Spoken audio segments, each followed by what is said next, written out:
Halo sahabatku, apa kabar kalian hari ini? Semoga selalu dalam keadaan sehat dan penuh semangat. Ya, tapi, siap-siap, karena hari ini, channel Cerita Momo akan mengajak kalian masuk ke dalam sebuah kisah yang bukan hanya menguji kesabaran, tapi juga menguji harga diri. Sebuah kisah tentang penghinaan, pembalasan yang elegan, dan rahasia keluarga yang luar biasa. Bayangkan ini, ayah kalian, orang yang paling kalian hormati, disiram kopi di depan mata kalian hanya karena mertua kalian menganggap kalian keluarga miskin dan tidak berharga. Bagaimana reaksi kalian? Marah? Tentu. Tapi ayahku, beliau hanya membalas dengan sebuah bisikan tenang yang menjadi janji kehancuran, "Aku akan hancurkan bisnismu dan bisnis anakmu." Inilah kisah di balik judul viral. Mertuaku menyiram kopi ke ayahku dan menghina kami keluarga miskin. Ayahku dengan tenang, "Aku akan hancurkan bisnismu dan bisnis anakmu." Mereka menertawakan kami. Tanpa tahu siapa ayahku sebenarnya, mereka berlutut dan memohon ampun dalam ketakutan. Sebelum kita mulai bab pertama yang panas ini, seperti biasa, jangan lupa tunjukkan dukungan kalian ya. Klik tombol like untuk cerita ini, subscribe ke channel Cerita Momo, dan nyalakan lonceng notifikasi agar kalian tidak ketinggalan kelanjutan bab-bab berikutnya. Dan yang paling penting, sekarang juga, yuk komen di bawah. Tulis nama kalian, dari kota mana, dan akhiri dengan kata hadir. Tunjukkan semangat kalian untuk mendukung Indira, Raga, Bapak Wisnu, Nyonya Sarah, dan Revan di kisah yang penuh intrik ini. Siap? Mari kita mulai. Indira menarik napas dalam-dalam, mencoba mengusir kecemasan yang mendera dadanya. Sudah 5 tahun ia menikah dengan Raga, dan selama 5 tahun itu pula, ia selalu menjadi sasaran tembak mertuanya, Nyonya Sarah. Namun, malam ini berbeda. Malam ini adalah malam yang ia harapkan menjadi titik balik. Atau setidaknya, malam gencatan senjata. Malam ini, ayah kandungnya, Bapak Wisnu, datang jauh-jauh dari kota kelahirannya untuk makan malam bersama keluarga besar suaminya. Bagi Indira, ini adalah upaya terakhirnya untuk menunjukkan pada Nyonya Sarah bahwa ia, dan keluarganya, bukanlah sekadar debu yang bisa disingkirkan kapan saja. Rumah yang mereka tempati adalah rumah sederhana, hasil menyewa yang dibayar lunas oleh ayah Indira agar Raga tidak merasa harga dirinya terluka. Namun, Indira tidak pernah menceritakan detail itu kepada Raga. Ia tahu, dalam pandangan keluarga Raga, kesederhanaan adalah sinonim dari kemiskinan dan ketidakberdayaan. Ia menghabiskan waktu berjam-jam menata meja makan, memastikan setiap piring dan gelas bersih mengkilap, berharap kesempurnaan visual dapat menutupi kesenjangan sosial yang tak terucapkan. Tepat pukul 7 malam, bel pintu berbunyi. Jantung Indira berdebar kencang. Itu pasti Nyonya Sarah, Raga, dan adik iparnya, Revan. Raga sudah pulang lebih dulu dari kantor dan kini berpura-pura membantu di dapur. Lebih tepatnya, hanya berdiri sambil menata ponselnya. Pintu terbuka, dan aura dingin serta wangi parfum mahal langsung menyeruak ruang tamu yang mungil itu. Nyonya Sarah masuk dengan langkah tegap, kepalanya terangkat tinggi seolah sedang berjalan di catwal bukannya di ruang tamu menantunya. Ia mengenakan gaun sutra berwarna marun yang berpotongan mahal, dan perhiasan berlian yang berkilauan di leher dan pergelangan tangannya. Di belakangnya, ada Revan, adik ipar Indira, yang berpenampilan tak kalah mentereng dengan jam tangan mewah dan jas kasual dari merek ternama. Revan selalu menjadi pangeran, kesayangan Nyonya Sarah, calon penerus bisnis catering dan event organizer keluarga yang sedang naik daun. "Oh, jadi ini rumahnya, Ga?" Nyonya Sarah berkata dengan nada mengejek, matanya menyapu seluruh ruangan. "Aku kira kamu bilang mau sewa tempat yang sedikit layak. Ini seperti gudang yang dicat ulang. Udara panas sekali di sini, kamu yakin AC-nya berfungsi, Indira?"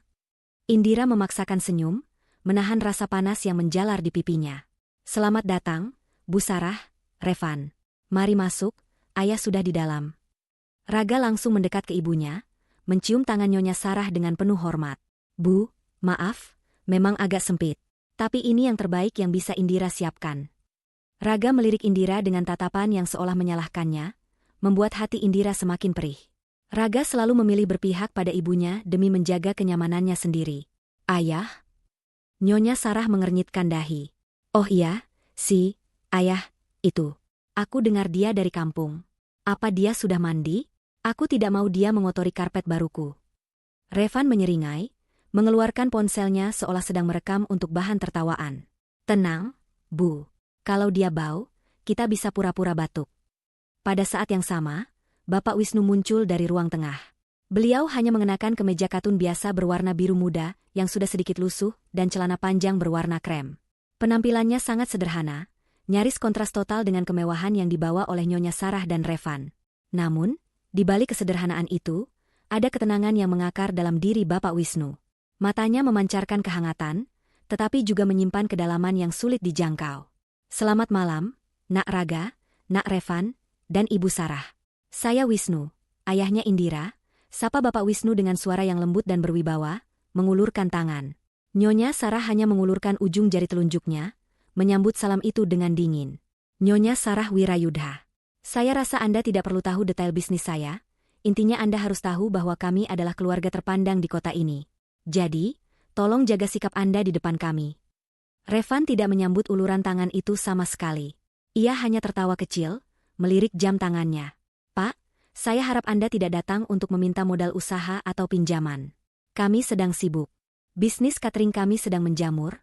Lusa kami akan mengurus acara pernikahan anak gubernur. Jadi, mohon jangan buang waktu kami. Pernyataan Revan menusuk hati Indira seperti pisau yang dingin. Ia menoleh ke arah Raga, berharap suaminya akan membela atau setidaknya menegur adiknya. Tapi Raga, ia hanya menyenggol lengan Indira pelan, seolah memberi isyarat agar Indira bersabar dan membiarkan saja. Sikap Raga yang pasif membuat Indira benar-benar merasa sendirian. Bapak Wisnu tidak marah. Beliau hanya menarik tangannya kembali, tersenyum tipis, senyum yang penuh makna. Senyum itu membuat Nyonya Sarah agak jengkel. Kenapa Anda senyum? Apakah ada yang lucu dari ucapan anak saya? Desak Nyonya Sarah. Tidak ada yang lucu, Ibu Sarah. Saya hanya sedang berpikir. Saya rasa, kita memiliki definisi, kesibukan, yang sangat berbeda. Jawab Bapak Wisnu dengan tenang, membuat Nyonya Sarah semakin kesal. Mereka pun duduk di meja makan.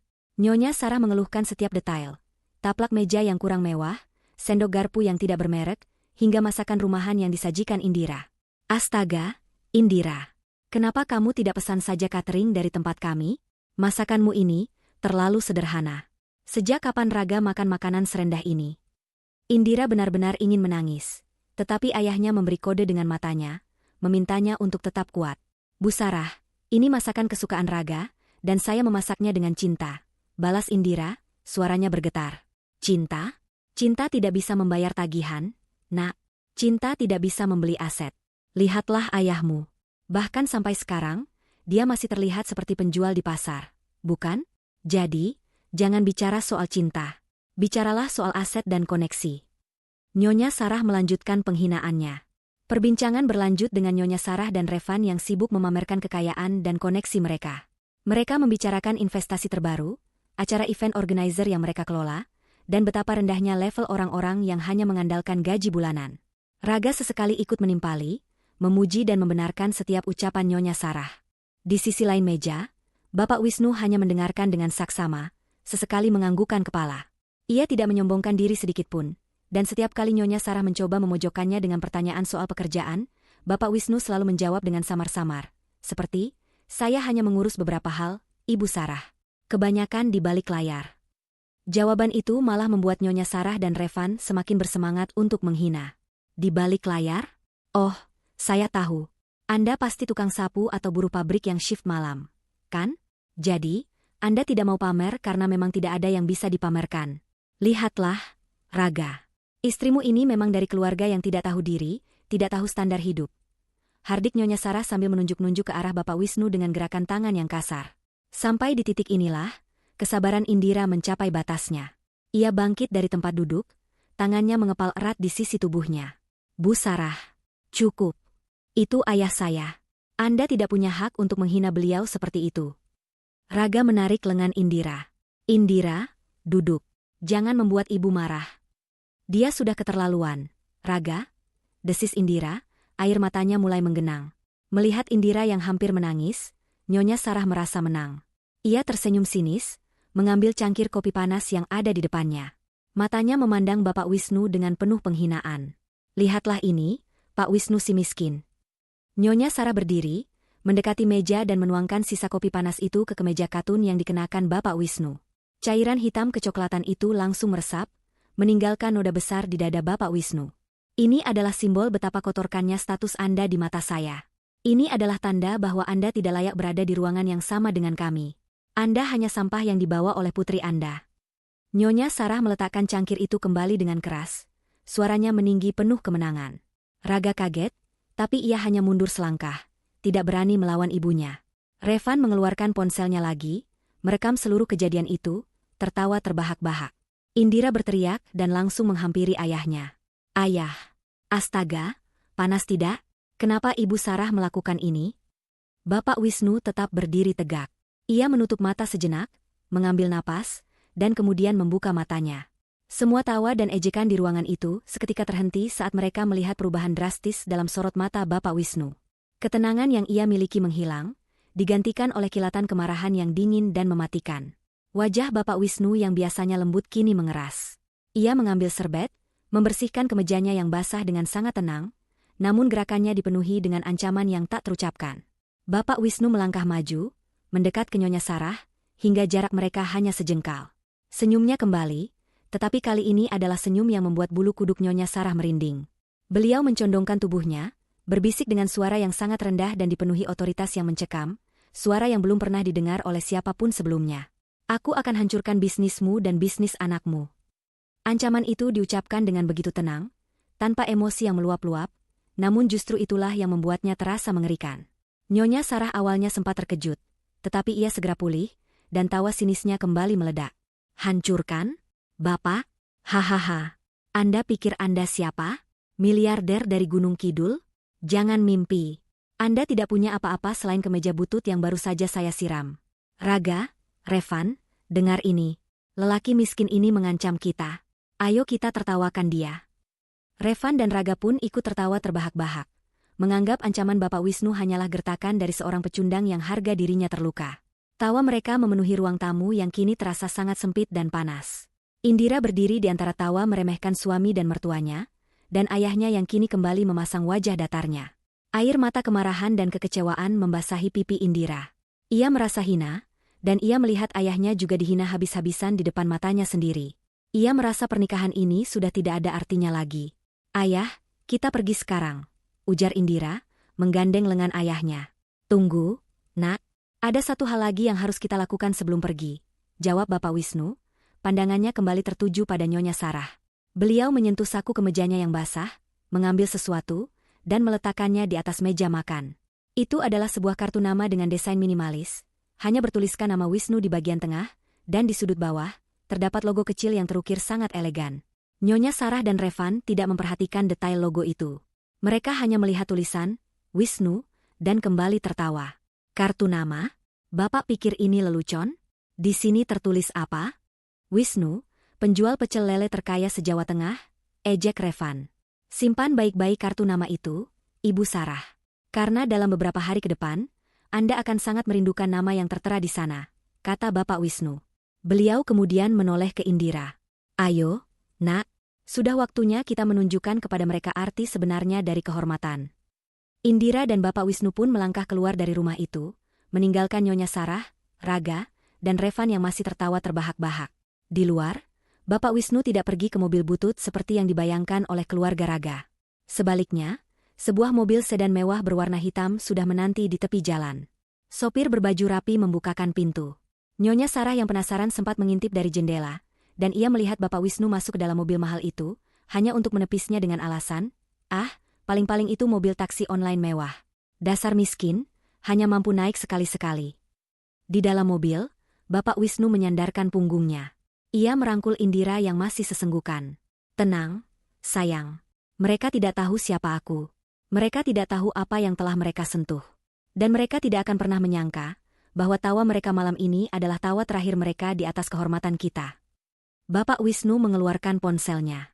Ia menatap layar itu sejenak, memutar nomor yang tertera di kartu nama yang tadi ia letakkan di meja makan. Nomor pengacara kepercayaannya, Pak Dirga. Pak Dirga? Ya, ini saya, Wisnu. Execute the plan, jalankan rencana, sekarang. Saya ingin semua koneksi dan fasilitas bisnis yang terkait dengan Wirayuda Group, dibekukan, ditarik, dan diputus total. Dan pastikan, mereka tidak akan pernah tahu siapa yang menekan tombol itu, sampai semuanya benar-benar hancur. Ini saatnya kita melakukan pemulihan kehormatan secara total. Perintah itu diucapkan dengan nada yang begitu dingin dan tegas, membuat Indira yang mendengarnya merinding. Malam itu, di tengah kemarahan dan penghinaan, Nyonya Sarah, Raga, dan Revan tidak menyadari bahwa mereka baru saja menendang harimau yang sedang tidur. Mereka baru saja menghina bukan sekadar tukang sapu, melainkan sosok konglomerat pendiri holding company raksasa yang selama ini menyokong, meminjamkan modal, dan menjadi darah tak terlihat dalam bisnis keluarga Wirayuda. Roda balas dendam yang elegan dan menghancurkan telah resmi berputar. Sementara Nyonya Sarah dan anak-anaknya masih tertidur nyenyak dalam tawa kemenangan palsu mereka, Ayah Indira dan Pak Dirga sedang bekerja dalam diam, menyiapkan badai finansial yang akan menyapu bersih seluruh kesombongan mereka. Indira memandang ayahnya, merasakan campuran ketakutan dan kebanggaan. Ia tahu, setelah malam ini, hidupnya dan hidup Raga tidak akan pernah sama lagi. Ia kini berada di garis depan sebuah pertempuran yang akan mengungkap kebenaran mengerikan di balik kesederhanaan ayahnya dan kesombongan mertuanya. Keesokan paginya, kedamaian di rumah mewah Nyonya Sarah Wirayuda terasa begitu palsu. Nyonya Sarah menyeruput kopi paginya dengan senyum puas, masih membayangkan wajah terhina Bapak Wisnu semalam. Ia menceritakan kembali adegan penyiraman kopi itu kepada Raga dan Revan, membuat mereka tertawa terbahak-bahak seolah itu adalah lelucon paling lucu di dunia. Mereka yakin, ancaman, "Aku akan hancurkan bisnismu," hanyalah omong kosong dari orang miskin yang emosi. "Lihat, Raga. Seharusnya kamu mencontoh ayahmu. Begitu miskin, tapi dia masih bisa gentleman di hadapan kita." Menahan amarahnya, ujar Nyonya Sarah sinis, mengelap bibirnya dengan serbet sutra. "Sekarang, setidaknya orang itu tahu di mana tempatnya. Dia tidak akan berani lagi mendekati kita, apalagi mengganggu usahamu dan Revan." Raga hanya mengangguk, merasa lega karena masalah dengan istrinya dan ayah mertuanya tampaknya sudah selesai dengan cara yang menyenangkan bagi ibunya. Ia sama sekali tidak memikirkan bagaimana perasaan Indira, atau kebenaran di balik ancaman dingin Bapak Wisnu. Baginya, kenyamanan dan pengakuan dari ibunya adalah prioritas utama. Sementara itu, di sebuah kantor pusat yang berlokasi di menara tertinggi kota, Bapak Wisnu duduk di kursi eksekutifnya. Di depannya, Pak Dirga, pengacara kepercayaan sekaligus tangan kanan, menelaah dokumen-dokumen yang menumpuk. Bapak Wisnu tidak terlihat seperti orang yang baru saja dihina. Aura kekuasaannya begitu kuat, mengisi seluruh ruangan. "Apakah Anda yakin, Pak?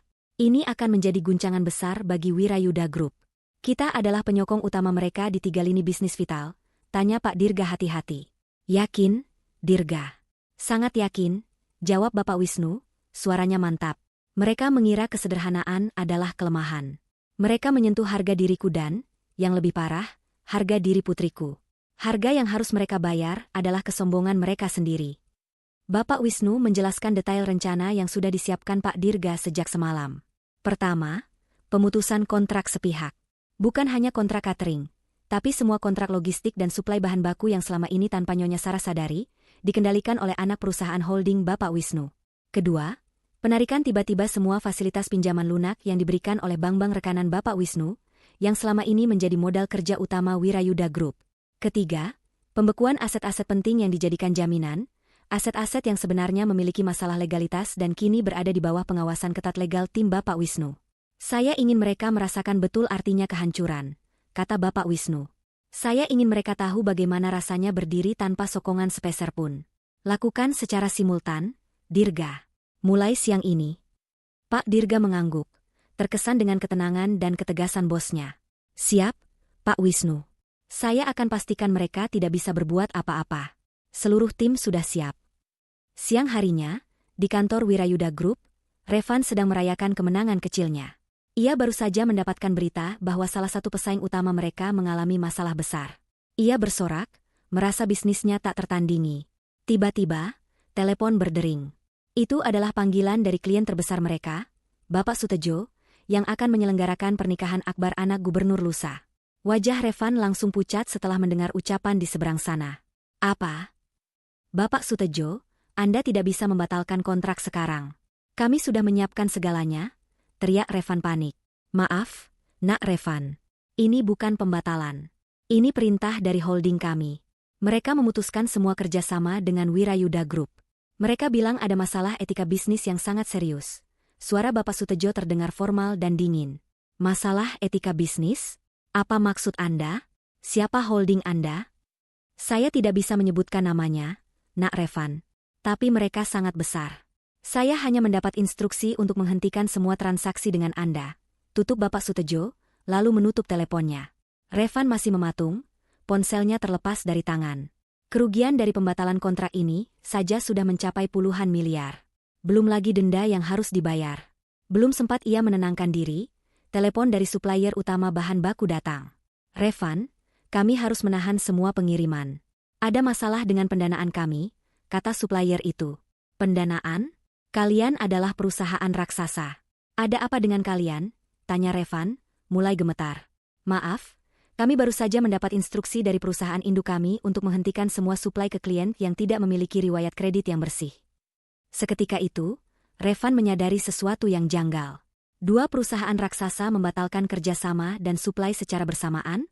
Perusahaan-perusahaan ini adalah perusahaan yang sangat stabil, tak mungkin goyah dalam semalam. Pikirannya melayang pada ancaman dingin Bapak Wisnu semalam. Ia tertawa lagi, berusaha meyakinkan diri bahwa tidak mungkin orang miskin itu punya kekuatan sebesar ini. "Mustahil. Itu hanya kebetulan," teriaknya pada dirinya sendiri. Bersamaan dengan kekacauan di kantor Revan, Nyonya Sarah mengalami kepanikan serupa di ruang kerjanya. Pintu digedor keras. "Bu, ada surat dari Bank Sentosa dan Bank Makmur," teriak seorang karyawan. Nyonya Sarah merobek amplop itu dengan tergesa-gesa. Isi surat itu membuatnya nyaris pingsan. Kedua bank itu, yang selama ini memberikan pinjaman lunak dengan bunga rendah dan jangka waktu panjang, secara serentak meminta pelunasan seluruh utang dalam waktu 2x24 jam. "Tidak mungkin. Ini tidak masuk akal. Pinjaman kita masih berjalan baik," jerit Nyonya Sarah. "Mereka bilang, jaminan yang kita berikan, tanah yang ada di pinggiran kota itu, ternyata tidak memenuhi standar kelayakan dan memiliki masalah kepemilikan yang rumit. Mereka menuntut pelunasan segera atau properti utama kita akan disita," jelas si karyawan dengan wajah ketakutan. Nyonya Sarah tahu persis tanah itu. Itu adalah salah satu aset terbesar Wirayuda Group. Selama ini, pinjaman lunak itu didapat berkat koneksi kuat yang diatur oleh teman bisnis yang tidak pernah ia temui secara langsung, melainkan melalui surat dan perantara. Perantara itu selalu meyakinkannya bahwa pinjaman ini aman. Kepanikan Nyonya Sarah memuncak. Ia menelepon Raga yang saat itu sedang berada di kantornya sendiri, yang bergerak di bidang properti skala menengah. Raga mengangkat telepon dengan napas terengah-engah. "Raga, ada apa ini? Kenapa Bank Sentosa menuntut pelunasan utang dalam 2 hari?" jerit Nyonya Sarah dari seberang telepon. "Aku juga tidak tahu, Bu. Bisnisku juga aneh. Kontrak 2 proyek pembangunan perumahan di Bintaro tiba-tiba dibatalkan sepihak. Mereka bilang, investor utama mendadak menarik diri. Mereka bilang ada masalah dengan reputasi perusahaan kita," jawab Raga, suaranya dipenuhi rasa takut. "Reputasi? Kita adalah Wirayuda.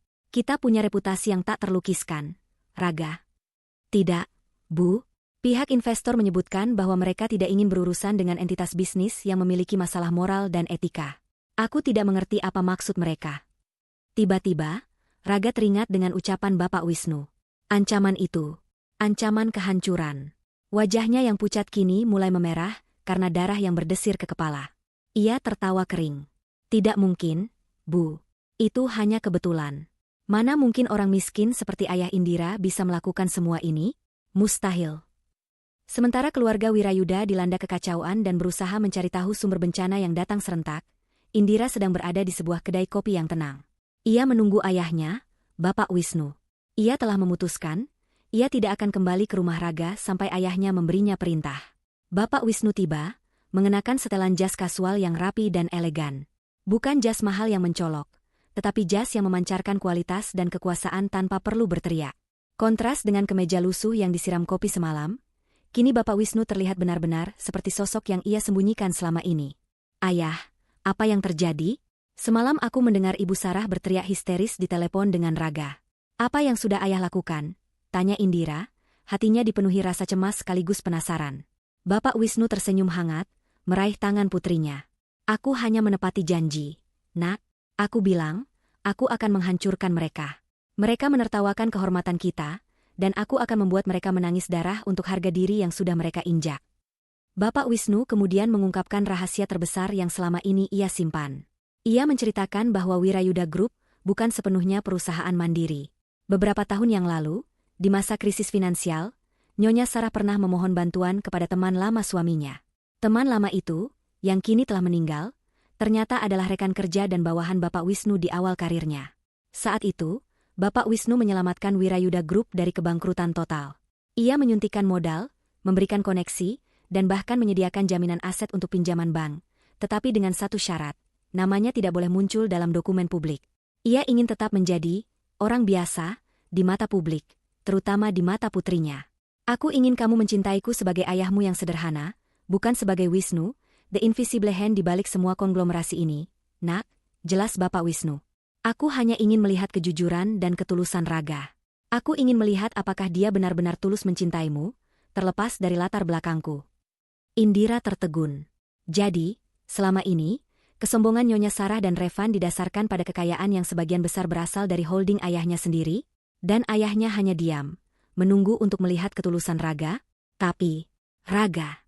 Dia diam saja saat Ibu Sarah menghinaku dan menyiram kopi ke ayah. Ujar Indira, suaranya lirih. Itulah yang menyakitkan, Nak, kata Bapak Wisnu, matanya memancarkan kesedihan. Dia memilih kenyamanan dan restu ibunya, daripada membela kehormatan istrinya. Dia memilih diam saat ibunya menertawakan ayahmu. Janji kehancuran itu bukan hanya untuk Nyonya Sarah. Nak, itu juga untuk Raga. Bapak Wisnu mengatakan, pemutusan kerjasama yang dilakukan Pak Dirga akan sangat tepat sasaran. Wirayuda Group akan langsung lumpuh, karena mereka tidak memiliki cadangan modal dan jalur suplai independen. Mereka akan dipaksa bangkrut atau menjual aset utama mereka dalam waktu singkat. Lalu, apa rencana kita selanjutnya? Ayah? Tanya Indira, kini bukan lagi sebagai putri yang ketakutan, melainkan sebagai prajurit yang siap tempur. Rencana kita selanjutnya adalah keheningan. Biarkan mereka panik. Biarkan mereka saling menyalahkan. Biarkan mereka merasa bahwa takdir sedang menghukum mereka. Dan saat mereka sudah jatuh ke titik terendah, saat mereka mulai mencari tahu siapa di balik semua ini, saat itulah kita akan muncul. Kamu harus siapkan gugatan cerai, Nak. Ini adalah saatnya kamu menuntut keadilan, tidak hanya untuk dirimu, tapi untuk kehormatan kita, tegas Bapak Wisnu. Indira menatap ayahnya. Ia melihat sosok konglomerat yang tak terduga, yang siap menggunakan seluruh kekuatannya hanya demi membela kehormatan dan harga diri putrinya. Ia mengangguk. Air matanya kini adalah air mata kekuatan. Ia siap meninggalkan Raga dan menghadapi keluarga Wirayuda. Ia siap menjadi bagian dari pembalasan yang akan mereka saksikan. Kembali ke rumah Wirayuda, Nyonya Sarah dan Revan sudah seperti orang gila. Mereka membuang perhiasan dan barang-barang mewah, karena takut itu disita. Revan berlari ke sana kemari, mencoba menelepon setiap koneksi, namun semua pintu tertutup. Setiap orang yang mereka hubungi mengatakan hal yang sama, kami tidak bisa membantu Anda. Nama Wirayuda Group sudah masuk daftar hitam entitas yang memiliki masalah serius. Raga pulang ke rumah Indira dengan wajah kuyu. Ia membuka pintu dan melihat koper Indira sudah tertata rapi di tengah ruang tamu yang sederhana itu. Indira, apa-apaan ini? Kamu mau kemana? Ini bukan saatnya untuk drama. Seru Raga, suaranya dipenuhi frustrasi. Aku akan pergi, Raga. Aku akan pergi dengan ayahku, orang yang kamu biarkan dihina dan disiram kopi di depan matamu sendiri. Jawab Indira, menatap Raga dengan mata yang dingin. Kamu harus di sini. Ibuku butuh kamu. Bisnis kami sedang hancur. Kamu harus membantu kami. Ayahmu? Aku tahu dia tidak bisa apa-apa. Dia hanya orang miskin yang mengancam. Kamu jangan bodoh, Indira. Raga mencoba meraih lengan Indira. Indira menepis tangan Raga dengan kasar. Kamu bilang dia orang miskin? Kamu bilang dia tidak bisa apa-apa? Sebentar lagi, kamu akan tahu siapa ayahku yang sebenarnya, Raga. Dan saat kamu tahu, kamu akan menyesal telah menertawakan ancaman itu. Ini adalah harga dari secangkir kopi yang merusak kehormatan kami. Raga terkejut, melihat Indira yang berbeda. Indira yang kini berdiri tegak, memancarkan keberanian yang selama ini ia sembunyikan. Namun, Raga tetap tidak percaya. Ia masih berpikir bahwa Indira hanya sedang mencari simpati. Tidak ada yang perlu kusesali. Jangan coba menakutiku, Indira, kamu hanya seorang desainer interior tanpa modal. Bentak Raga, matanya memancarkan rasa tidak percaya dan amarah. Indira mengambil koper itu, kemudian melangkah keluar. Ia menoleh sekali lagi ke arah Raga. Bersiaplah, Raga. Kalian sudah mendapatkan kehancuran yang kalian minta. Dan kalian tidak akan pernah lagi menertawakan kami. Saat Indira menutup pintu, ia mendengar suara teriakan Raga dari dalam rumah, memanggil namanya dengan putus asa. Namun, Indira tidak menoleh. Ia berjalan ke mobil mewah yang menunggu di luar, tempat ayahnya menantinya. Badai telah dimulai, dan Indira kini berada di sisi kekuatan sejati. Kepergian Indira pada malam hari itu meninggalkan Raga dalam kebingungan dan amarah yang meledak-ledak. Ia tidak percaya bahwa istrinya berani meninggalkannya. apalagi setelah ancaman konyol dari ayah mertuanya yang ia anggap remeh. Raga kembali ke rumah keluarganya di mana suasana sudah mencekam. Nyonya Sarah dan Revan sudah berganti dari pakaian mahal mereka menjadi pakaian rumahan yang lusuh. Mereka duduk di ruang keluarga, dikelilingi tumpukan dokumen dan telepon genggam yang terus berdering membawa kabar buruk. Raga, kamu dari mana saja? Cari istrimu. Minta dia suruh ayahnya berhenti main-main. Ini sudah keterlaluan. Jerit Nyonya Sarah begitu melihat putranya muncul. Wajahnya yang biasa dipoles kini tampak kusam, matanya bengkak karena kurang tidur dan stres. Aku baru dari rumahnya, Bu. Dia pergi. Dia benar-benar pergi dengan ayahnya. Dia bilang, kita akan menyesal karena menertawakan mereka. Balas Raga, sama paniknya. Ia tak lagi memancarkan aura pria mapan, kini ia hanyalah anak kecil yang ketakutan. Menyesal? Aku tidak menyesal. Aku hanya bingung siapa di balik semua ini. Nyonya Sarah menggebrak meja kopi yang mahal itu. Revan, apa yang Bang katakan lagi? Apakah mereka mau memberi kita perpanjangan waktu? Revan, yang biasanya penuh percaya diri, kini duduk membungkuk lesu. Tidak, Bu. Mereka menolak. Mereka bilang, jaminan properti kita bermasalah. Mereka memberikan batas waktu 24 jam lagi, kalau tidak properti utama kita yang akan disita. Raga terperanjat. Properti utama? Maksudmu villa di puncak itu? Tidak mungkin. Itu aset warisan. Itu yang dikatakan Ban. Dan ini yang lebih gila. Bu, kata Revan, suaranya tercekat. Saya baru saja menelepon beberapa kolega lama. Mereka semua mengatakan hal yang sama. Bahwa Wirayuda Group sedang diincar oleh The Invisible Hand. Seseorang yang sangat kuat di balik layar, yang entah mengapa, tiba-tiba menarik semua koneksi dan sumber daya dari kita. Nyonya Sarah tertawa sumbang, tawa yang terdengar histeris. The Invisible Hand? Astaga, Revan. Kamu membaca cerita konyol di internet? Ini bukan film. Ini bisnis. Ini pasti ulah pesaing kita, si Aji itu. Dia pasti cemburu. Bukan, Bu. Ini terlalu terstruktur untuk sekadar pesaing. Semua pembatalan, penarikan modal, hingga masalah jaminan bank terjadi pada saat yang sama. Semua berawal setelah kita menghina si ayah miskin itu. Kata Revan, meski enggan, kebenaran itu mulai merayap masuk ke benaknya. Raga langsung menepis ide itu. Jangan konyol, Revan. Ayah Indira itu orang biasa. Dia naik mobil taksi online murahan saat pergi. Dia hanya punya kartu nama tanpa nama perusahaan. Jangan gila. Namun, perkataan Raga tidak meyakinkan siapapun, termasuk dirinya sendiri. Mereka semua terlalu takut untuk mengakui kemungkinan yang paling absurd, bahwa orang yang mereka hina habis-habisan adalah sumber bencana yang tengah mereka hadapi. Sementara kekacauan melanda rumah Wirayuda, Indira dan Bapak Wisnu berada di sebuah apartemen mewah yang sangat privat. Apartemen itu disewa tanpa nama, hanya atas nama holding company ayahnya. Apartemen itu sangat luas, dengan pemandangan kota yang menakjubkan, dan desain interiornya sangat cocok dengan selera desain Indira. Indira menghabiskan hari itu bukan dengan berduka, melainkan dengan merencanakan langkah selanjutnya bersama ayahnya dan Pak Dirga. Pak Dirga menunjukkan kepada Indira dokumen-dokumen legalitas Wirayuda Group. Indira terkejut melihat betapa banyak aset yang mereka anggap milik sendiri, ternyata memiliki ketergantungan atau jaminan langsung kepada entitas yang dikendalikan Bapak Wisnu. Ayah, kenapa ayah membiarkan mereka sejauh ini? Tanya Indira. Aku memberinya kesempatan, Nak. Kesempatan untuk Raga menjadi suami yang baik. Kesempatan untuk Nyonya Sarah menjadi ibu mertua yang berhati nurani. Tapi mereka memilih kesombongan. Mereka pikir uang dan kekuasaan adalah segalanya. Sekarang, mereka akan tahu bahwa ada kekuatan yang jauh lebih besar daripada kekayaan semu mereka. Jelas Bapak Wisnu. Bapak Wisnu meminta Indira menyiapkan gugatan cerai, dan juga beberapa tuntutan hukum lainnya. Tujuannya bukan hanya berpisah dari Raga, tetapi juga menuntut ganti rugi atas penghinaan yang dialami ayahnya, menggunakan video penyiraman kopi sebagai bukti utama. Kita akan menyerang mereka di dua front. Nak, finansial dan moral, kata Pak Dirga. Kekuatan ayahmu akan melumpuhkan mereka di sektor finansial, dan keberanianmu, Indira, akan menghancurkan reputasi mereka di mata publik dan hukum. Indira merasa takut, tetapi ia juga merasa didukung penuh.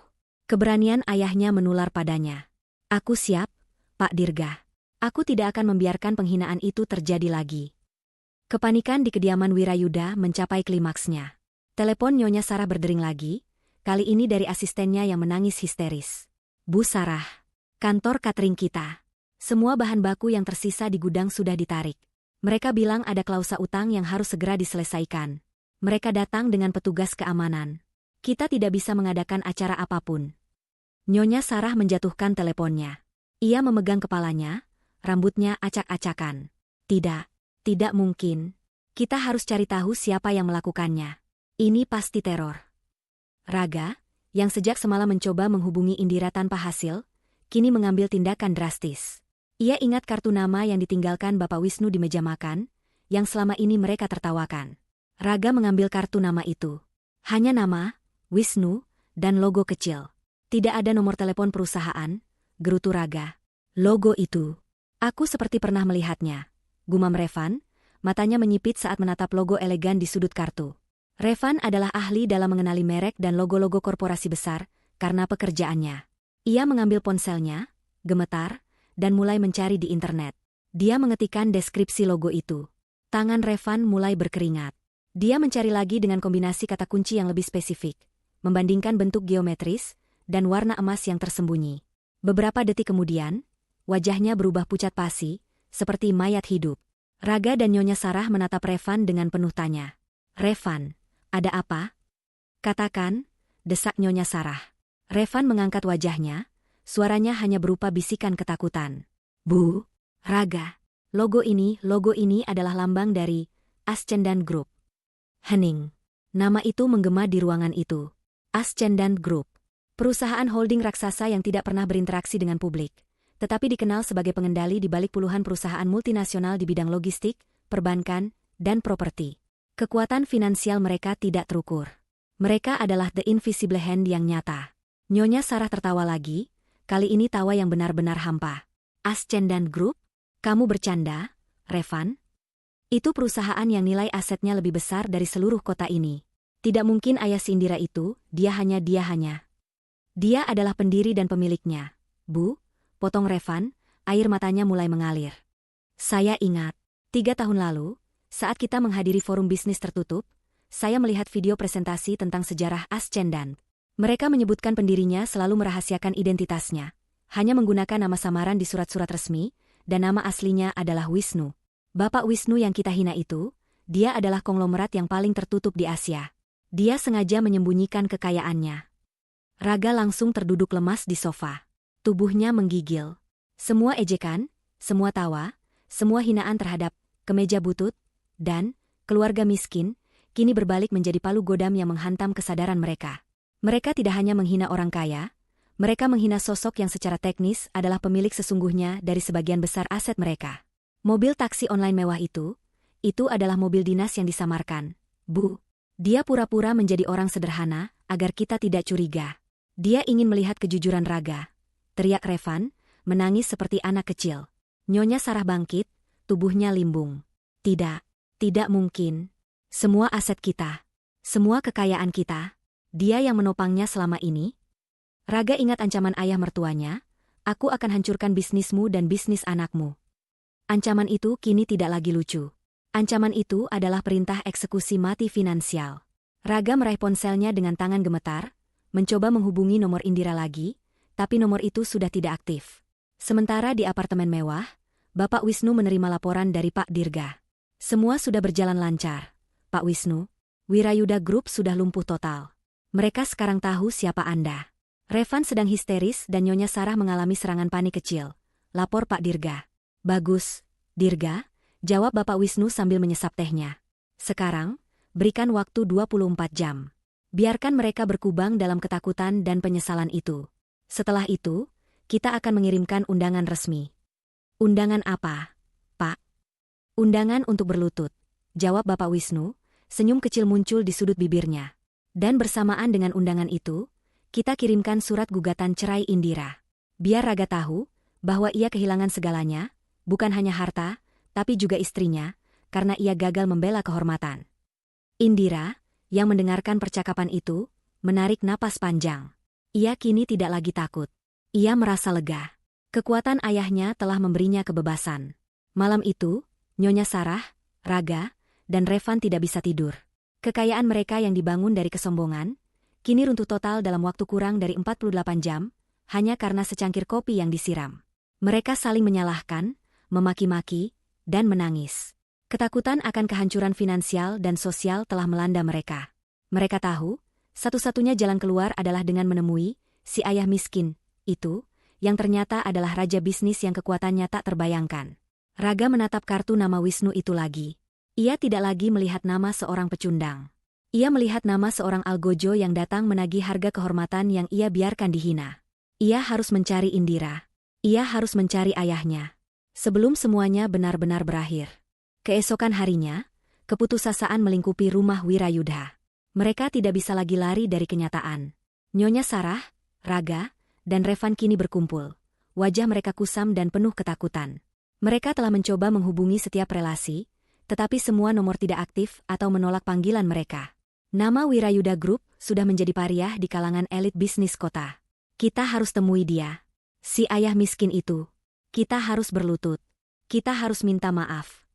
Nyonya Sarah merengek, suaranya parau. Kemewahan dan kesombongannya telah lenyap, digantikan oleh ketakutan yang mendalam. Bagaimana caranya, Bu? Kita tidak tahu dia tinggal di mana. Nomor telepon Indira sudah tidak aktif. Kita hanya punya kartu nama tanpa alamat dan nomor telepon kantor. Revan membentak, frustrasi. Raga hanya duduk membeku di sofa.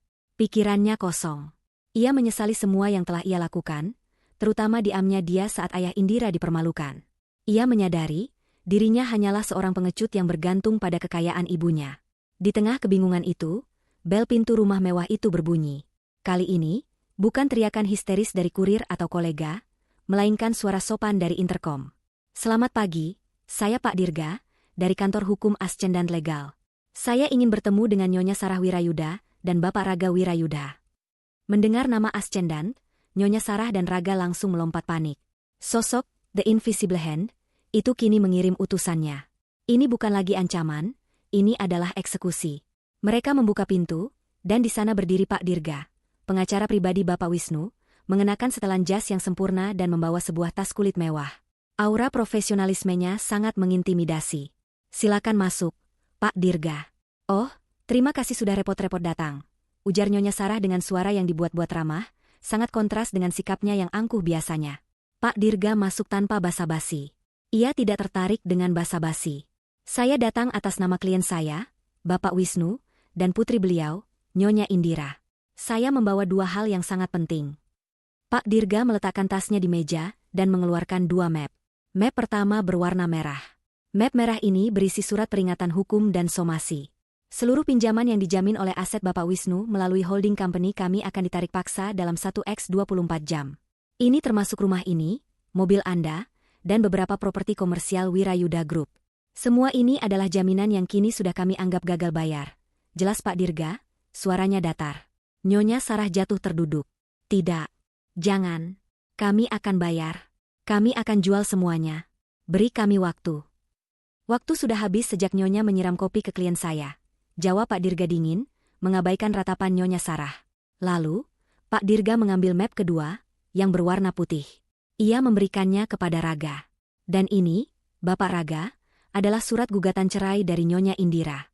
Beliau menuntut perceraian dengan alasan KDRT psikis, penelantaran, dan turut serta dalam penghinaan terhadap orang tua kandungnya sendiri, kata Pak Dirga. Raga menerima map itu dengan tangan gemetar. KDRT psikis? Penelantaran? Itu tidak benar. Klien kami memiliki bukti kuat, Bapak Raga. Dan bukti yang paling kuat adalah rekaman video yang secara tidak sengaja terekam di ponsel ipar Anda, Bapak Revan, semalam, kata Pak Dirga, menunjuk ke arah Revan.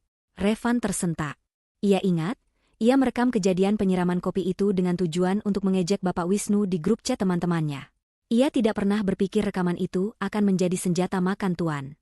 Rekaman itu, Bapak Raga, menunjukkan dengan jelas bagaimana Nyonya Sarah melakukan kekerasan fisik berupa penyiraman cairan panas, didukung oleh tawa dan ejekan dari Anda dan ipar Anda. Ini adalah bukti kuat di pengadilan. Tidak hanya Bapak Raga akan kehilangan harta dan bisnis, tetapi reputasi Anda akan hancur total karena publik akan melihat bagaimana keluarga kaya Wirayudha memperlakukan orang yang mereka anggap miskin. Pak Dirga menambahkan, tatapannya menusuk Raga. Raga langsung melirik Revan dengan marah. Kamu merekamnya? Kamu bodoh. Aku hanya ingin mengejeknya. Revan membela diri, wajahnya penuh penyesalan. Nyonya Sarah merangkak mendekati Pak Dirga. Tolong, Pak Dirga, katakan pada ayah Indira, kami akan berlutut. Kami akan melakukan apa saja. Kami akan kembalikan Indira. Kami tidak akan mengganggunya lagi. Permintaan maaf Anda terlambat, Nyonya, kata Pak Dirga, melirik jam tangannya yang mewah. Klien saya sudah memberikan kesempatan yang adil, dan Anda memilih jalan kehancuran. Pak Dirga berdiri. Satu-satunya cara untuk membicarakan ini lebih lanjut adalah jika Anda datang ke kantor Bapak Wisnu, dalam keadaan yang mencerminkan penyesalan sejati. Saya akan mengirimi Anda alamatnya. Namun, perlu diingat, kedatangan Anda tidak menjamin pengampunan. Ini hanya kesempatan terakhir untuk membela diri sebelum semua aset Anda benar-benar hilang. Sebelum Pak Dirga pergi, ia menyerahkan selembar kertas kepada mereka. Itu adalah alamat kantor pusat Ascendan Group, gedung pencakar langit yang paling menjulang di kota. Setelah Pak Dirga pergi, Nyonya Sarah berteriak histeris. Ia menampar Raga dan Revan, menyalahkan mereka karena tidak tahu siapa yang mereka hadapi. Kita hancur. Kita benar-benar hancur. Kekuatan yang kita pamerkan selama ini, ternyata hanyalah bayangan yang disokong oleh orang yang kita hina. Raga menatap surat gugatan cerai di tangannya, hatinya sakit bukan karena kehilangan Indira sebagai istri, melainkan karena ia menyadari ia telah kehilangan sumber daya terpenting.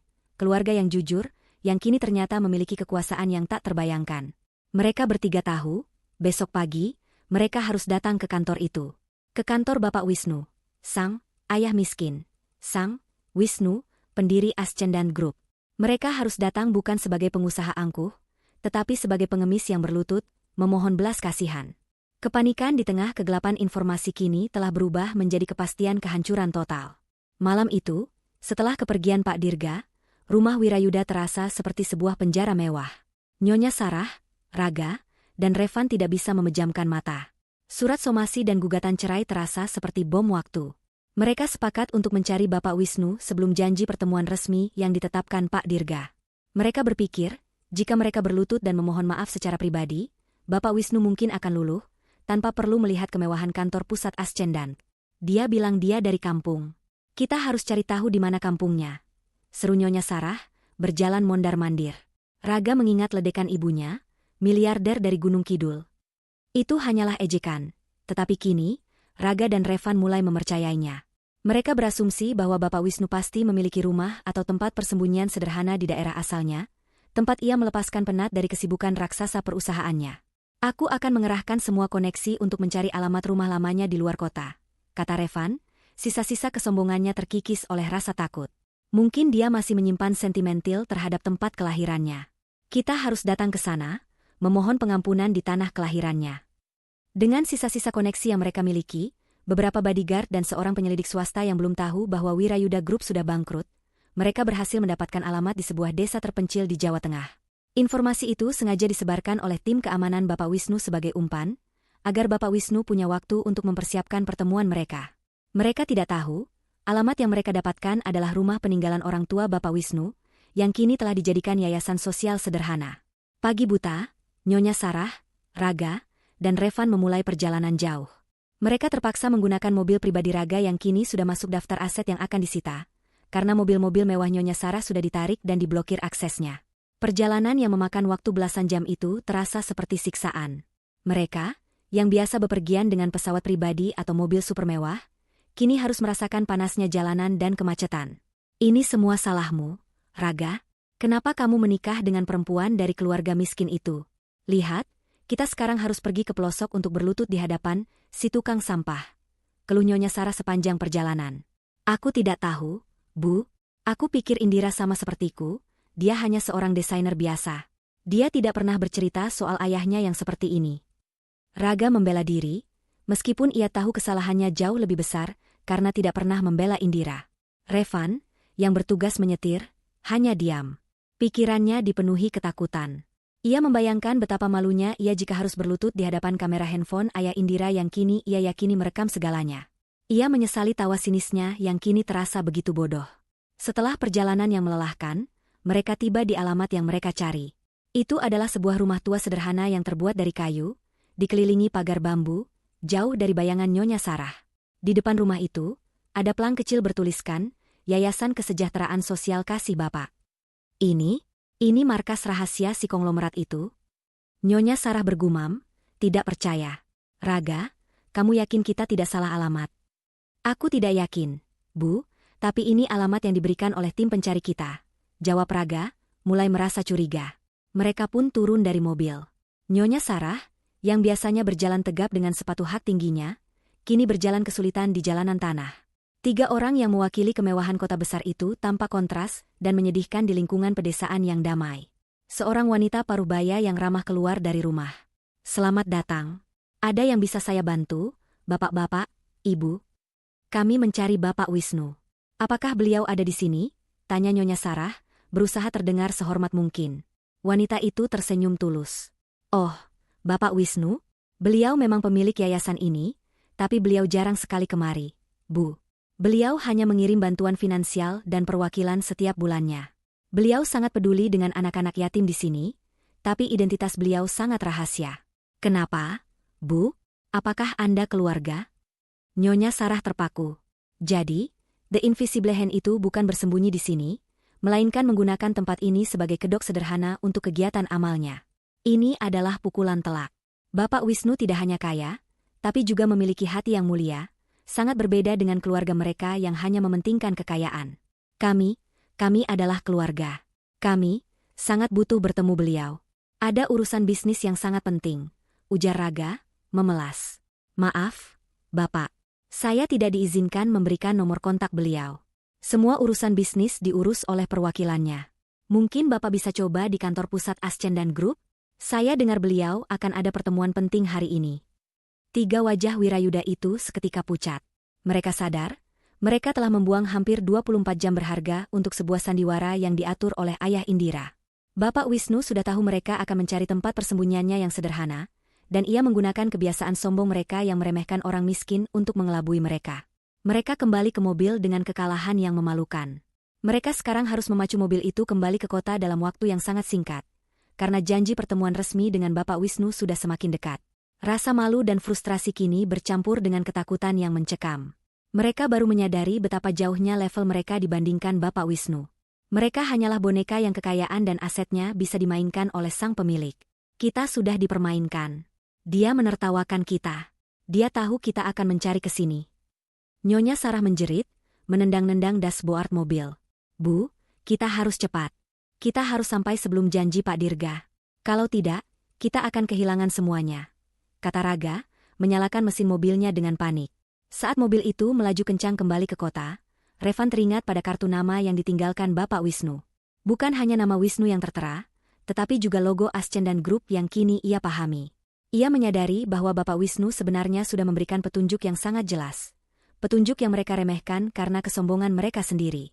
Mereka sudah diperingatkan, dan mereka memilih untuk tertawa. Perjalanan pulang terasa 10 kali lipat lebih berat.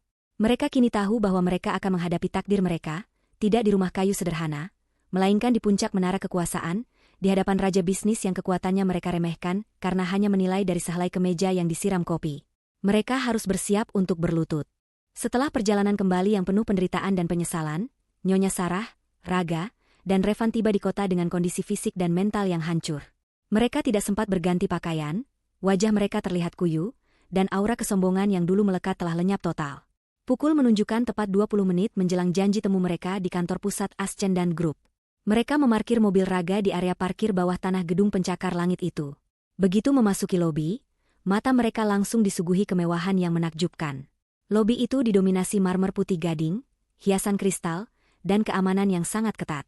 Di sana, mereka merasakan betapa kecil dan tidak berartinya mereka.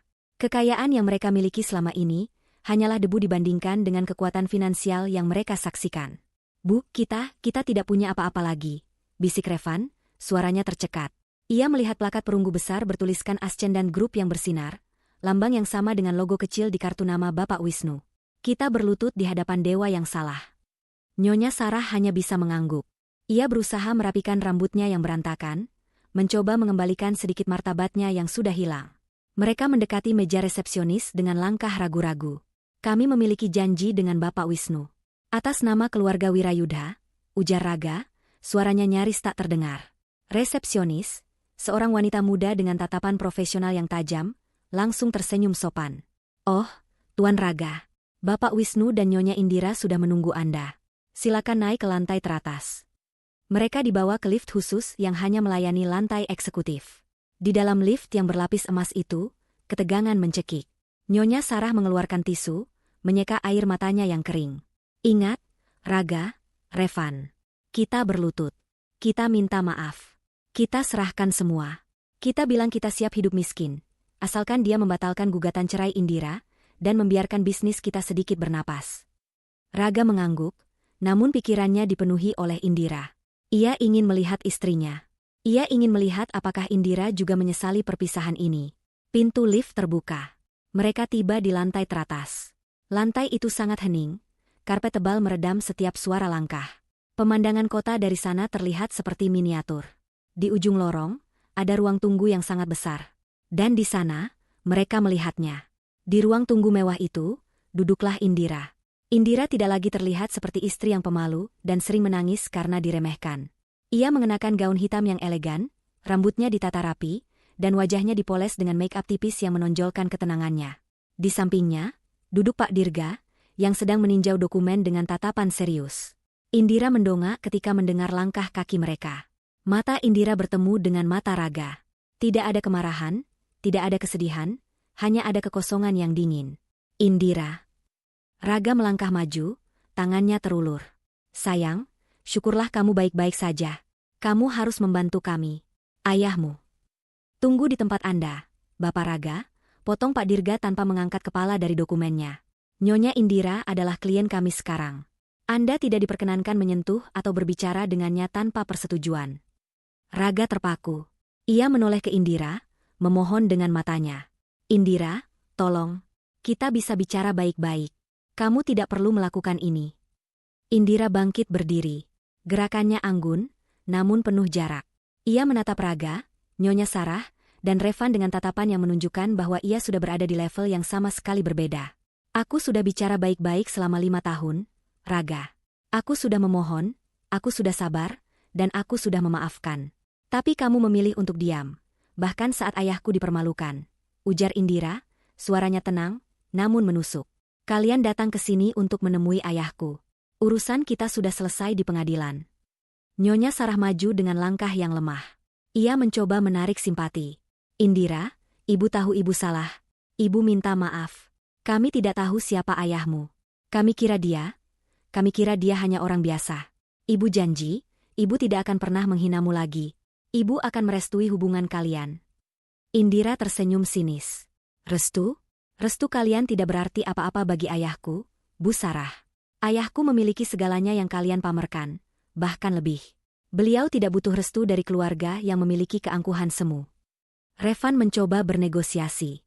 Indira, kami hanya ingin kau bilang pada ayahmu, kami siap menyerahkan semua bisnis kami padanya. Kami akan menjadi karyawan setianya. Asal jangan hancurkan nama baik Wirayuda Group. Indira menggeleng. Terlambat, Revan. Nama baik kalian sudah hancur. Ayahku sudah menepati janjinya. Kalian menertawakan kehormatan, dan kalian membayar dengan seluruh kekayaan. Kalian tahu, kenapa ayahku memilih untuk menghancurkan kalian sekarang? Indira melangkah lebih dekat, raut wajahnya berubah serius. Karena kalian tidak menghargai apa yang kalian miliki. Ayahku tidak pernah kekurangan, tapi ia memilih kesederhanaan untuk melihat ketulusan. Kalian gagal. Kalian gagal melihat harga diri dan kehormatan di balik sehelai kemeja lusuh. Raga merasakan nyeri yang luar biasa di dadanya. Ia menyadari betapa bodohnya ia selama ini. Ia tidak hanya kehilangan istrinya, tetapi juga kehilangan kesempatan untuk menjadi menantu dari seorang konglomerat terbesar. Ia membuang berlian demi memilih batu kerikil, yaitu kesombongan ibunya. Saat ketegangan mencapai puncaknya, pintu ganda kayu jati di belakang Indira terbuka. Dan dari sana, muncullah sosok yang kini menjadi sumber ketakutan terbesar mereka. Bapak Wisnu. Ia mengenakan setelan bisnis mahal yang sama sekali tidak mencolok, namun memberikan aura kekuasaan yang luar biasa. Ia tidak sendirian. Di belakangnya berdiri 2 pria berbadan tegap. Selamat datang, Tuan dan Nyonya Wirayuda. Sapa Bapak Wisnu, suaranya kini terdengar seperti guntur yang tenang. Silakan masuk. Ruangan ini sudah disiapkan untuk pertemuan terakhir kita. Nyonya Sarah, Raga, dan Revan, tanpa diperintah, langsung berjalan masuk ruangan itu dengan langkah yang tertunduk dan gemetar. Mereka tahu, di balik pintu itu, takdir kehancuran mereka akan diputuskan. Mereka harus bersiap untuk berlutut di hadapan orang yang mereka sebut miskin dan sampah hanya 2 hari yang lalu. Ruangan pertemuan di lantai teratas Ascen dan grup itu terasa seperti ruang sidang. Dindingnya terbuat dari kaca yang menawarkan panorama seluruh kota. Namun pemandangan megah itu tidak sedikit pun menarik perhatian Nyonya Sarah, Raga, dan Revan.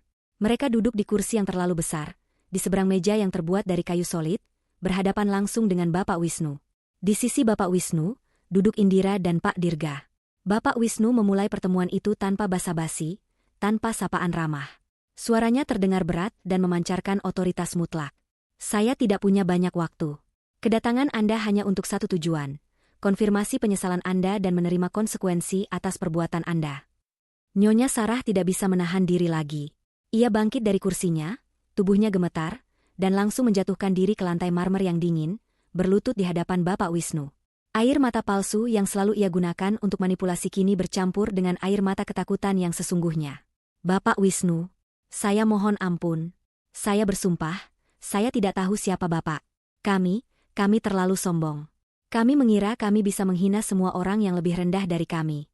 Saya mohon, jangan hancurkan kami. Saya akan mengembalikan Indira. Saya akan memberinya semua yang dia mau. Saya akan berlutut di depan umum untuk meminta maaf atas penghinaan kopi itu.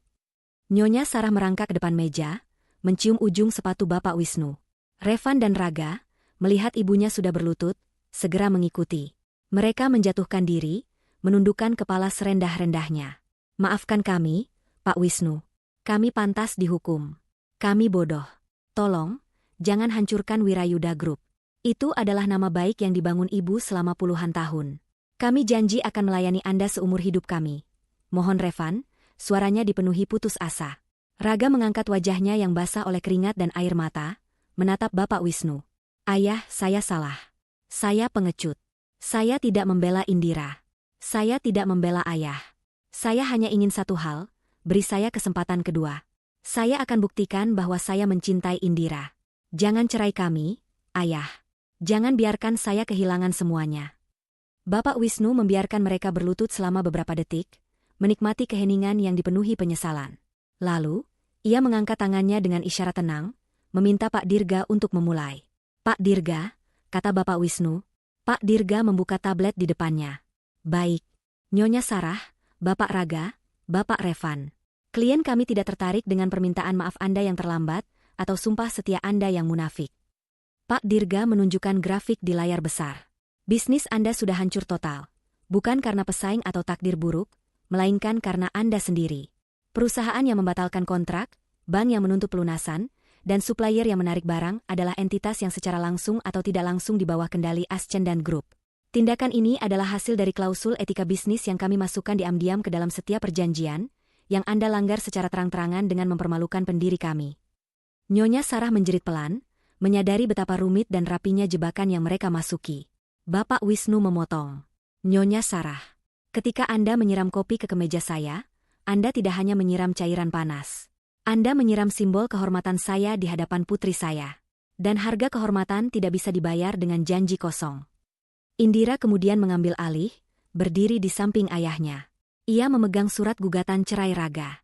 Ayahku memberimu kesempatan untuk menjadi suami yang layak, Raga. Dia ingin melihat apakah hatimu lebih besar dari kekayaanmu. Tapi kamu memilih diam, kamu memilih berpihak pada kesombongan. Kamu menertawakan orang yang menyokong seluruh hidupmu. Indira, aku menyesal, aku benar-benar menyesal. Raga berseru. Indira menggeleng. Penyesalanmu hanya karena kamu tahu siapa ayahku. Bukan karena kamu mencintaiku atau menghargai ayahku. Ia menoleh ke Pak Dirga. Pak Dirga menghela napas. Baiklah. Klien kami, Bapak Wisnu, memberikan dua pilihan yang sangat sulit kepada Anda, sebagai hukuman terakhir. Pilihan pertama, untuk Wirayuda Group, Bapak Wisnu bersedia mengambil alih seluruh Wirayuda Group, melunasi semua utang Anda di bank, dan membiarkan Nyonya Sarah dan Bapak Revan memulai hidup baru, tanpa hutang, tetapi tanpa aset sama sekali. Kalian akan menjadi orang biasa. Dengan syarat, kalian menandatangani perjanjian hukum bahwa kalian tidak akan pernah lagi mengganggu kehidupan Indira, dan kalian harus membuat pengakuan publik mengenai kebangkrutan dan penyebabnya. Nyonya Sarah dan Revan menelan ludah. Ini adalah akhir dari kekayaan, tetapi awal dari hidup tanpa jerat utang. Itu adalah belas kasihan yang menyakitkan. Pilihan kedua, untuk Raga, mengenai gugatan cerai, Nyonya Indira bersedia mempertimbangkan penarikannya, dengan syarat Bapak Raga bersedia secara sukarela melepaskan seluruh hak warisnya, melepaskan semua aset yang masih tersisa, dan bekerja di salah satu yayasan sosial Ascendan Group di luar kota selama minimal 5 tahun, tanpa gaji, sebagai bentuk penebusan moral. Jika tidak, perceraian akan dilanjutkan dengan tuntutan moral dan ganti rugi yang akan menghabiskan seluruh sisa uang Anda. Raga menatap Nanar. Jika ia memilih yang pertama, ia akan miskin, tetapi bebas dan bisa memulai hidup baru. Jika ia memilih yang kedua, ia akan tetap menikah dengan Indira, tetapi harus hidup jauh dari kemewahan, bekerja sukarela, dan tahu bahwa ia hanya dipertahankan sebagai alat penebusan dosa oleh ayah mertuanya. Nyonya Sarah, yang mendengar pilihan kedua, langsung berteriak. Jangan, Raga, pilih yang pertama. Tinggalkan saja dia. Kita bisa memulai hidup baru. Jangan buang-buang 5 tahunmu. Diam, Bu. Raga membentak ibunya untuk pertama kalinya seumur hidupnya. Raga menatap Indira, lalu menatap Bapak Wisnu. Ia melihat ketegasan di mata Bapak Wisnu dan kekecewaan di mata Indira. Ia tahu, memilih yang kedua adalah pengorbanan terbesar, pengorbanan yang mungkin akan membuatnya menjadi lebih baik. Namun, ia juga tahu bahwa cinta sejati Indira sudah hilang. Raga menyadari, ia tidak bisa mengembalikan kehormatan Indira yang telah ia biarkan hancur. Ia tidak pantas mendapatkan belas kasihan itu. Raga berdiri. Ia mengambil napas dalam-dalam. Ayah Wisnu, Indira, saya memilih pilihan pertama. Ia menatap Indira dengan mata berkaca-kaca. Saya akan menandatangani surat cerai dan melepaskan semua tuntutan. Saya tidak pantas mendapatkan kesempatan kedua dari kamu, Indira. Saya pantas mendapatkan kehancuran ini. Saya harap, suatu hari nanti, kamu bisa memaafkan saya. Keputusan Raga mengejutkan Nyonya Sarah dan Revan, tetapi juga membawa kelegaan yang mengerikan. Mereka akan miskin, tetapi mereka akan terlepas dari jerat hukum yang mematikan. Bapak Wisnu mengangguk puas. Pilihan yang bijaksana, Raga. Setidaknya, Anda membuat satu keputusan yang benar dalam hidup Anda. Pak Dirga segera menyodorkan dokumen pengalihan aset dan perjanjian perceraian. Dengan tangan gemetar, Nyonya Sarah, Raga, dan Revan menandatangani akhir dari kekuasaan mereka. Mereka resmi menjadi orang biasa, tanpa aset, tanpa kemewahan, dan tanpa harga diri. Sementara itu, Indira resmi bercerai dari Raga, memenangkan kehormatan ayahnya, dan kini berdiri di puncak dunia yang baru, yang ditopang oleh kekuatan sejati dan cinta ayahnya. Beberapa hari setelah pertemuan di kantor Ascendan Group, kehidupan keluarga Wirayuda berubah total. Raga, Nyonya Sarah, dan Revan terpaksa pindah dari rumah mewah mereka. Perjanjian pengalihan aset ditandatangani, dan semua properti, mobil mewah, hingga perhiasan berharga Nyonya Sarah diambil alih untuk melunasi utang yang telah diatur oleh Ascendan Group. Bapak Wisnu menepati janjinya. Mereka bersih dari utang, tetapi benar-benar tidak memiliki apa-apa. Mereka akhirnya menyewa sebuah rumah kontrakan kecil di pinggiran kota, di sebuah lingkungan yang sangat jauh dari gaya hidup mereka sebelumnya. Dari pemilik Wirayuda Group, kini Nyonya Sarah hanya menjadi ibu rumah tangga biasa yang harus memasak sendiri dan berbelanja di pasar tradisional.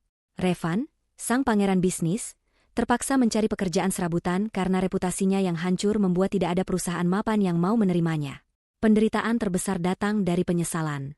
Setiap pagi, Nyonya Sarah akan berdiri di depan jendela kontrakan kecil itu, menatap jalanan yang ramai dan kumuh, membandingkannya dengan pemandangan dari lantai teratas Ascendan Group.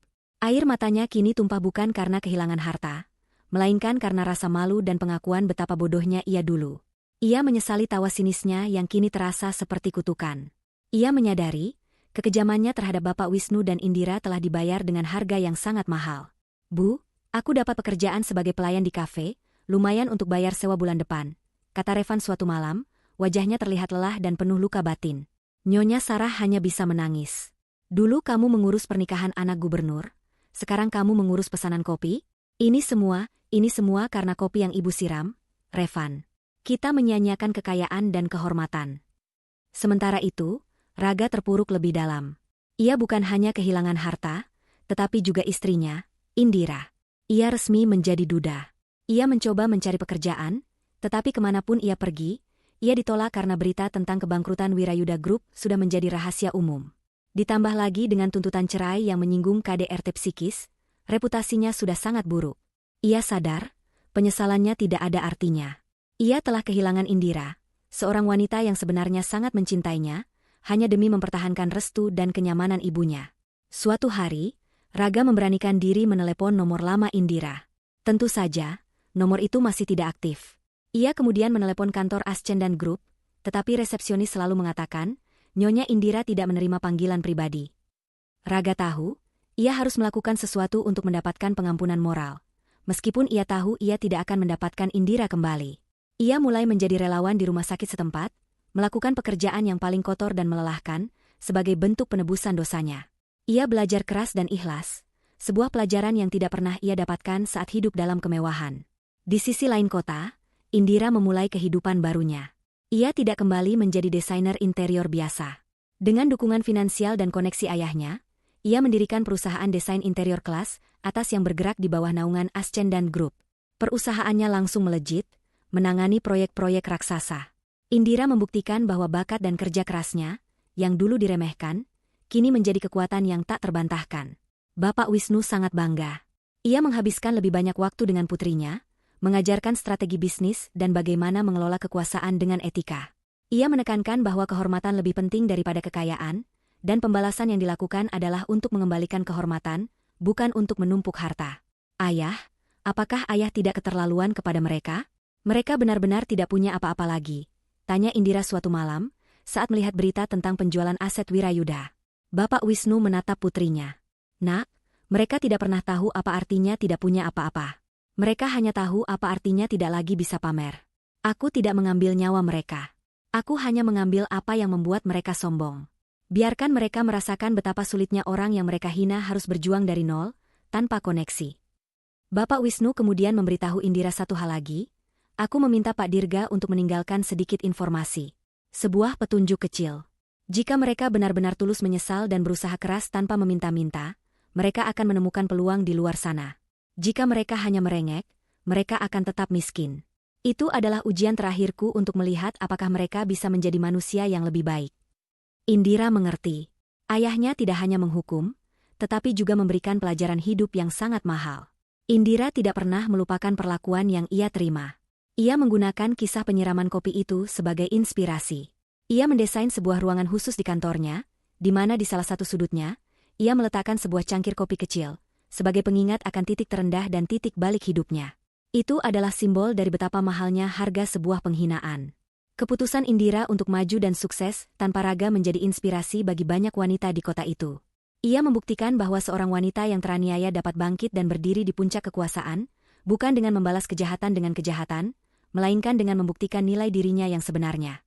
Meskipun sukses dan bahagia, Indira tahu bahwa kisah ini belum benar-benar berakhir. Ia menunggu. Ia menunggu hari di mana ia akan mendengar kabar dari Raga, Nyonya Sarah, atau Revan. Kabar yang bukan lagi berisi permohonan ampun dan kekayaan, melainkan sebuah bukti ketulusan penyesalan yang sebenarnya, yang hanya bisa dilihat oleh ayahnya, sang The Invisible Hand. 6 bulan telah berlalu sejak Nyonya Sarah, Raga, dan Revan kehilangan segalanya. Kemiskinan telah mengubah mereka secara radikal. Nyonya Sarah, yang dulunya selalu dilayani, kini harus bangun pagi buta untuk berjualan kue rumahan di depan kontrakan mereka. Ia tidak lagi peduli dengan penampilannya. Fokusnya hanyalah menghasilkan uang untuk bertahan hidup. Namun, dalam prosesnya, ia menemukan sesuatu yang hilang darinya, kerendahan hati dan kepuasan dari kerja keras yang jujur. Meskipun lelah, ia tidak lagi sombong. Bu, uang dari Revan dan aku sudah cukup untuk bayar sewa bulan ini. Ibu istirahat saja, kata Raga suatu sore, saat Nyonya Sarah pulang dengan kaki pegal.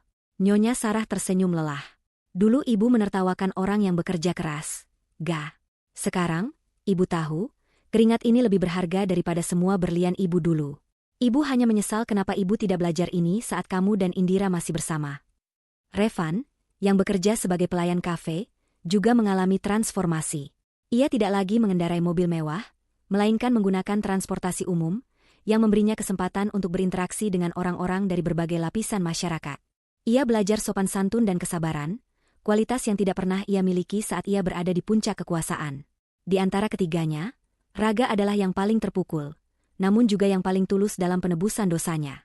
Pekerjaan relawannya di rumah sakit telah membuka matanya terhadap penderitaan sejati.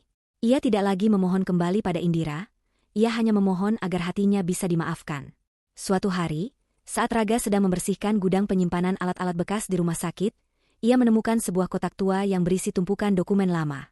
Kotak itu sepertinya tertinggal dari proyek renovasi beberapa tahun lalu. Saat memilah-milah, ia menemukan sebuah dokumen yang terasa familiar. Itu adalah perjanjian kerjasama lama antara pihak rumah sakit dengan kontraktor renovasi. Matanya terbelalak. Di bagian tanda tangan kontraktor, tertera nama perusahaan yang dulu pernah bekerja sama dengan Wirayuda Group di masa keemasan mereka. Namun, yang lebih mengejutkan adalah catatan tangan di sudut dokumen itu. Catatan itu ditulis dengan pensil dan terlihat buram, tetapi Raga mengenalinya. Itu adalah tulisan tangan Bapak Wisnu. Tulisan tangan itu berbunyi, "Raga, kesungguhan hatimu adalah kuncinya. Cari tempat yang dulunya disiram, temukan apa yang tertinggal." Raga terkejut. Itu adalah pesan. Sebuah petunjuk tersembunyi dari ayah Indira, yang selama ini diam-diam mengamati mereka. Bapak Wisnu tidak hanya menghukum, tetapi juga memberikan ujian terakhir. Raga langsung berlari pulang dan menceritakan penemuan itu kepada ibu dan adiknya. Nyonya Sarah dan Revan juga sama-sama terkejut. Tempat yang disiram? Maksudnya rumah kontrakan Indira yang lama? Tanya Nyonya Sarah. Ya, itu tempat kopi itu disiram. Kita harus ke sana, Bu. Ini pasti kesempatan terakhir yang ayah Indira berikan. Seru Raga, wajahnya dipenuhi harapan. Malam itu juga, mereka bertiga kembali ke rumah kontrakan lama Raga dan Indira. Rumah itu kini sudah ditempati penyewa baru. Tetapi mereka berhasil meyakinkan penyewa itu untuk mengizinkan mereka masuk sebentar, dengan alasan mencari barang yang tertinggal. Mereka langsung menuju meja makan, tempat kejadian penyiraman kopi itu terjadi. Mereka memeriksa setiap sudut meja dan lantai, mencari apapun yang mungkin tertinggal. Revan memeriksa taplak meja yang kini sudah diganti. Nyonya Sarah memeriksa bagian bawah kursi. Raga memeriksa celah-celah lantai. Raga kemudian ingat perkataan ayah Indira saat meletakkan kartu nama itu, simpan baik-baik kartu nama itu. Dan kini pesannya adalah, temukan apa yang tertinggal. Ia teringat betapa buru-burunya mereka pergi malam itu. Ia memeriksa area di sekitar meja, di balik kaki meja. Dan di sana, ia menemukannya. Sebuah flash drive kecil berwarna perak, terselip di balik tapak kaki meja. Flash drive itu pasti jatuh dari saku Bapak Wisnu yang basah oleh kopi. Flash drive itu pasti berisi informasi penting yang sengaja ditinggalkan. Dengan tangan gemetar, Raga membawa flash drive itu kembali ke rumah kontrakan. Mereka menyalakannya di laptop tua milik Revan. Isinya adalah sebuah dokumen PDF dan sebuah video. Dokumen PDF itu adalah surat resmi dari Ascendan Group. Bukan surat somasi, melainkan surat penawaran kerjasama kemanusiaan. Surat itu berbunyi, kepada keluarga Wirayuda yang saat ini sedang berjuang. Kami mengakui ketulusan upaya penebusan dosa Anda selama 6 bulan terakhir. Jika Anda telah belajar kerendahan hati dan kemauan untuk bekerja dari nol, Ascendan Group menawarkan Anda kesempatan untuk bekerja di bawah payung yayasan sosial yang kami dukung. Posisi yang ditawarkan sesuai dengan pengalaman Anda, namun gajinya setara dengan kebutuhan pokok, tanpa fasilitas mewah. Jika Anda menerimanya, Anda harus menjabat tangan pendiri kami di tempat yang sama saat penghinaan terjadi. Air mata Nyonya Sarah dan Revan tumpah ruah. Ini bukan pengembalian kekayaan, tetapi sebuah pengakuan atas pertobatan mereka. Ini adalah bukti bahwa Bapak Wisnu benar-benar menguji mereka, dan mereka lulus. Lalu, Raga membuka video di flash drive itu. Itu adalah video penyiraman kopi, tetapi bukan dari ponsel Revan. Ini adalah rekaman dari kamera pengawas kecil yang tersembunyi di ruangan itu, yang merekam seluruh kejadian dari sudut pandang yang lebih jelas. Namun, di akhir video, ada rekaman tambahan yang mengejutkan. Bapak Wisnu, saat membersihkan kemejanya dan sebelum meninggalkan kartu nama, tersenyum kecil ke arah kamera itu. Ini adalah pelajaran yang mahal, Nak Raga. Jika kamu melihat rekaman ini, ketahuilah. Aku tidak menahan anakku pergi darimu, aku memberinya kebebasan untuk memilih jalannya sendiri. Aku harap, kamu gunakan kesempatan ini untuk membuktikan dirimu yang sesungguhnya. Raga menangis terseduh-seduh. Ia tahu, petunjuk ini adalah kesempatan terakhirnya untuk mendapatkan kembali kehormatan. Meskipun ia tahu ia tidak akan mendapatkan Indira kembali sebagai istri. Ia harus menemui ayah mertuanya, bukan sebagai pengemis harta, melainkan sebagai mantan menantu yang tulus bertobat. Mereka bertiga tahu apa yang harus mereka lakukan. Mereka harus pergi ke kantor Ascendan Group sekali lagi. Kali ini bukan untuk memohon ampunan finansial, tetapi untuk menerima takdir baru mereka dan menjabat tangan Sang The Invisible Hand yang telah memberikan mereka kesempatan kedua dalam hidup. Nyonya Sarah, Raga, dan Revan kembali berdiri di lobi marmer Ascendan Group. Kali ini, mereka tidak lagi mengenakan pakaian compang-camping atau berwajah histeris. Mereka mengenakan pakaian terbaik yang mereka miliki saat ini, pakaian yang bersih dan disetrika dengan rapi, namun tetap sederhana. Di mata resepsionis, mereka mungkin tampak tidak berarti, tetapi di mata mereka sendiri, mereka datang dengan membawa harga diri yang baru ditemukan. Pak Dirga sendiri yang turun menjemput mereka. Selamat datang kembali. Saya senang melihat Anda. Bapak Wisnu sudah menunggu. Mereka dibawa ke ruangan yang sama, di lantai teratas, di mana 6 bulan lalu mereka menandatangani surat kehancuran mereka. Di ruangan itu, hanya ada Bapak Wisnu dan Pak Dirga. Indira tidak ada di sana. Mereka bertiga berjalan langsung ke tengah ruangan, dan tanpa ragu, mereka berlutut. Kali ini, lutut mereka menyentuh lantai bukan karena ketakutan, melainkan karena rasa hormat dan syukur yang tulus. Bapak Wisnu, Raga memulai, suaranya mantap, tidak ada kepanikan. Kami datang bukan untuk memohon kembali harta. Kami datang untuk mengucapkan terima kasih. Terima kasih karena telah menghancurkan kami. Kami baru sadar, kekayaan yang kami miliki hanyalah topeng yang menutupi kebodohan dan kesombongan kami. Nyonya Sarah menundukkan kepalanya. Saya sudah berhenti berjualan kue. Saya sekarang bekerja di dapur panti asuhan, Pak. Saya belajar bagaimana melayani dan memberi, bukan hanya menuntut dan menghina. Saya menyesali setiap tawa saya terhadap Bapak. Ampuni saya. Revan menyambung, saya menerima surat penawaran Bapak. Kami akan menandatanganinya. Kami siap bekerja untuk yayasan Bapak. Kami hanya ingin menjadi orang yang lebih baik. Bapak Wisnu tersenyum. Senyumnya kini bukan senyum dingin penuh ancaman, melainkan senyum kehangatan seorang ayah yang melihat anak-anaknya bertobat. Berdirilah, kata Bapak Wisnu. Saya tahu kalian sudah berubah. Flash drive yang Raga temukan adalah ujian terakhir saya. Dan kalian berhasil melewatinya. Kalian tidak lagi mencari kekayaan. Kalian mencari kehormatan. Bapak Wisnu mengulurkan tangan. Raga, Nyonya Sarah, dan Revan menjabat tangan Bapak Wisnu. Jabat tangan itu terasa penuh makna. Itu adalah jabat tangan rekonsiliasi, bukan penyerahan kekuasaan. Surat penawaran pekerjaan itu masih berlaku. Kalian akan bekerja di yayasan yang saya dirikan, Yayasan Kesejahteraan Sosial Kasih Bapak, di tempat kalian kunjungi dulu. Ujar Bapak Wisnu. Saya ingin kalian melayani orang miskin, orang yang dulunya kalian hina, dengan kerendahan hati. Ini bukan hukuman, ini adalah kesempatan penebusan. Raga mengangguk, menerima takdir barunya dengan lapang dada. Dan mengenai Indira, lanjut Bapak Wisnu, suaranya melembut. Perceraian sudah final. Ia kini fokus pada karir dan dirinya sendiri. Ia sudah menemukan kebahagiaannya. Kalian sudah mengambil banyak waktu dan air matanya. Jangan pernah ganggu dia lagi. Biarkan ia bahagia. Saat Bapak Wisnu selesai berbicara, pintu ruangan terbuka. Masuklah Indira. Ia kini mengenakan pakaian kantor yang elegan, memancarkan kesuksesan dan kepercayaan diri. Ia membawa map berisi laporan bisnis. Ayah, laporan desain interior untuk proyek City Center sudah siap, katanya, tanpa melihat ke arah mantan keluarga suaminya. Indira menoleh ke Nyonya Sarah, Raga, dan Revan. Ia tidak menunjukkan kebencian, tetapi juga tidak menunjukkan kehangatan. Ia hanya menatap mereka sebagai orang asing. Indira? Raga mencoba bicara, matanya memancarkan rasa rindu dan penyesalan yang mendalam. Selamat atas pekerjaan barunya, Raga, potong Indira, suaranya profesional. Ayah sudah memberimu kesempatan yang pantas kamu dapatkan. Gunakan itu dengan baik. Indira melangkah pergi, tanpa menoleh lagi. Bagi Raga, Nyonya Sarah, dan Revan, itu adalah perpisahan terakhir mereka dengan kemewahan dan masa lalu. Mereka tidak mendapatkan Indira kembali, tetapi mereka mendapatkan kesempatan untuk membangun kembali diri mereka sendiri. Raga, Nyonya Sarah, dan Revan memulai babak baru mereka dengan bekerja di yayasan. Nyonya Sarah menemukan kedamaian dalam rawat anak-anak yatim, Revan menggunakan keahlian logistiknya untuk mengelola suplai yayasan, dan Raga menjadi manajer yang jujur dan rendah hati. Mereka tidak lagi kaya secara materi, tetapi mereka kaya secara moral. Sementara itu, Indira dan Bapak Wisnu terus melangkah maju, sukses besar dalam bisnis, dan menjadi teladan. Indira menemukan kebahagiaan sejati dalam karirnya dan di samping ayahnya.